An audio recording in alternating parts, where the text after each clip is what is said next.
જો તમે યુએસમાં કામ કરી રહ્યા છો, દર મહિને ઇન્ડિયામાં ઘર ખર્ચ, એજ્યુકેશન કે ઈએમઆઈ માટે પૈસા મોકલો છો અને અચાનક ટ્રાન્સફર કરતી વખતે એક્સ્ટ્રા પૈસા કપાવા લાગે, તો હવે એ જ રિયાલિટી રહેવાની છે. આ વિડીયોમાં આપણે જોઈશું કે યુએસમાં લાગુ થયેલો નવો રેમિટન્સ ટેક્સ છે શું, એ કયા લોકો પર લાગુ થશે, ઇન્ડિયન્સ ઇન ધ યુએસ પર એની અસલી અસર શું પડશે અને તમે કેવી રીતે સ્માર્ટલી એ ટેક્સથી બચી શકો છો કે પછી નુકસાનને ઓછું કરી શકો છો. તો આ વિડીયોમાં આપણે 3 મેઇન વાત ક્લિયર કરવાના છીએ. એક છે રેમિટન્સ ટેક્સ હોય છે શું અને ક્યારે લાગે છે. બીજી વાત કે કયા ઇન્ડિયન્સે સૌથી વધારે સતર્ક રહેવાની જરૂર છે, ચાહે તમે H1B પર હોવ, સ્ટુડન્ટ હોવ કે પછી ગ્રીન કાર્ડ હોલ્ડર. અને ત્રીજું કે પ્રેક્ટિકલ રીતે જેનાથી તમે વગર કોઈ ઇલીગલ રિસ્ક કે એક્સ્ટ્રા ટેક્સથી બચી શકો છો.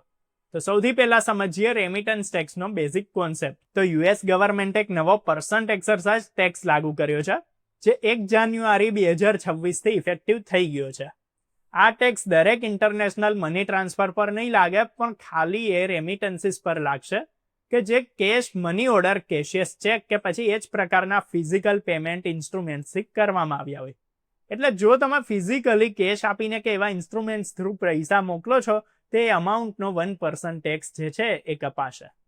આ ટેક્સ ડાયરેક્ટલી મોકલનારાથી જોડાયેલો છે, પણ કલેક્શનની રિસ્પોન્સિબિલિટીઝ રેમિટન્સ કંપનીઝ અને મની ટ્રાન્સફર એપ્સની રહેશે. મતલબ જ્યારે તમે પૈસા મોકલશો તો ટેક્સ પહેલેથી જ એડ થઈ જશે અને રિસિપિયન્ટને ઓછી અમાઉન્ટ મળશે. એક નાનો પર્સન્ટેજ લાગી શકે છે, પણ જે લોકો રેગ્યુલરલી પૈસા મોકલે છે એમના માટે આખા વર્ષમાં અમાઉન્ટ બહુ વધારે નોટિસેબલ પણ રહી શકે છે. હવે સવાલ આવે છે કે આ ટેક્સ કયા લોકોને સૌથી વધારે ઇમ્પેક્ટ કરશે. તો જુઓ, એની સીધી અસર નોન યુએસ સિટીઝન્સ પર પડશે. એમાં એનઆરઆઈ આવે છે, H1B હોલ્ડર્સ આવે છે અને બીજા foreign workers, Indian students, green card holders અને બીજા ઇમિગ્રન્ટ્સ પણ સામેલ છે. ખાસ કરીને ઇન્ડિયન્સ ઇન ધ યુએસ એટલે વધારે ઇમ્પેક્ટ થવાના છે કેમ કે ઇન્ડિયા દુનિયાના સૌથી મોટા રેમિટન્સ રિસીવિંગ દેશોમાંથી એક છે. યુએસથી આવનારા પૈસા ઇન્ડિયામાં હાઉસ હોલ્ડ એક્સપેન્સીસ, એજ્યુકેશન અને સ્મોલ બિઝનેસ માટે બહુ ઇમ્પોર્ટન્ટ રોલ નિભાવતા હોય છે. According to the Asian Development Bank, US Asia Pacific રિજનનું સૌથી મોટું રેમિટન્સ સોર્સ રહ્યું છે. ઇન્ડિયાને એકલા બિલિયન્સ ઓફ ડોલર્સ દર વર્ષે યુએસથી મળતા હોય છે. તો એવામાં 1% ટેક્સ પણ બહુ મોટા લેવલ પર ઇમ્પેક્ટ પાડી શકે છે. ખાસ કરીને તો એવા ફેમિલીઝ પર જે મંથલી ટ્રાન્સફર્સ પર ડિપેન્ડ કરતી હોય છે. પણ આમાં એક રાહતની મહત્વની વાત પણ છે જેને ઇન્ડિયન્સે બહુ ધ્યાનથી સમજવી જોઈએ. આ ટેક્સ દરેક પ્રકારે પૈસા મોકલવા પર લાગુ નહીં થાય. જો તમે યુએસ બેંક થ્રુ ટ્રાન્સફર કરો છો કે પછી યુએસ બેંક દ્વારા ઇસ્યુડ ડેબિટ કાર્ડ કે પછી ક્રેડિટ કાર્ડથી પેમેન્ટ કરો છો, તે 1% રેમિટન્સ ટેક્સથી બચી શકાય છે. એટલે ડિજિટલ અને બેન્કિંગ ચેનલ્સને યુઝ કરવી એક સેફ ઓપ્શન બની જાય છે. એમાં ઇન્ડિયન્સે વધારે કેરફુલ રહેવાની જરૂર છે. મોટા ભાગના લોકો કન્વિનિયન્સ કે હેબિટને લીધે કેશ બેઝ રેમિટન્સ સર્વિસનો ઉપયોગ કરે છે. હવે એ હેબિટ એક્સ્ટ્રા કોસ્ટમાં બદલાઈ શકે છે.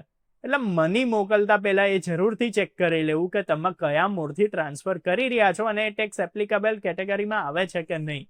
હવે પેનલ્ટી રિલીફની વાત કરી લઈએ, જે થોડું ટેકનિકલ છે પણ સમજવું બહુ જરૂરી છે. તો જુઓ, યુએસ ટ્રેઝરીએ કહ્યું કે 2026ના પહેલા 3 ક્વાર્ટર્સમાં રેમિટન્સ ટ્રાન્સફર પ્રોવાઇડર્સને ટેમ્પરરી પેનલ્ટી રિલીફ મળશે. એનો અર્થ એ છે કે જો પ્રોવાઇડર્સથી ટેક્સ ડિપોઝિટમાં ભૂલ થઈ જાય છે તો એને તરત ફાઇન નહીં કરવામાં આવે. શરત એટલી જ કે એ સમય પર ડિપોઝિટ કરો અને પછી ફોર્મ 720 થ્રુ બાકી ટેક્સને ક્લિયર કરી દો. આ રાહત પ્રોવાઇડર્સ માટે છે, પણ ઇનડાયરેક્ટલી એનો ફાયદો યુઝર્સને પણ મળશે કેમ કે સિસ્ટમ ધીમે ધીમે સ્ટેબિલાઇઝ થશે. છતાં પણ ઇન્ડિયન્સ ઇન ધ યુએસએ એ માનીને ચાલવું જોઈએ કે આ રૂલ લોંગ ટર્મ માટે આવ્યો છે. એટલે બેસ્ટ એ જ છે કે પહેલાથી કમ્પ્લાયન્ટ અને ટેક્સ એફિશિયન્ટ રીત અપનાવવામાં આવે.